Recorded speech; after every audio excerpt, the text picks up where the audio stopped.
আমাকে 50,000 টাকা দেন, যতদিন আমি এই 50,000 টাকা আপনাকে পরিশোধ করতে না পারছি ততদিন আপনি এই জমি ভোগ করবেন। আর ইসলাম এটাকে দেখবে কিভাবে?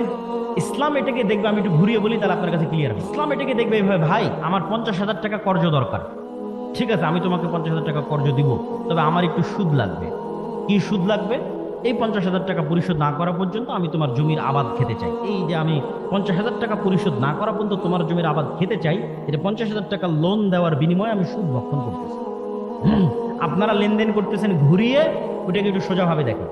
আপনারা লেনদেন করতেছেন ঘুরিয়ে, কি ভাই আমার জমি তোমার কাছে থাকলো, আমাকে একটু 50,000 টাকা দাও, না ওইভাবে আপনি করতেছেন। কিন্তু আসলে কি ঘটতেছে? আসলে ঘটতেছে ভাই 50,000 টাকা কর্জ নিব, তাহলে ঠিক আছে আমি তোমাকে 50,000 টাকা কর্জ দিব, কিন্তু আমার সুদ দরকার।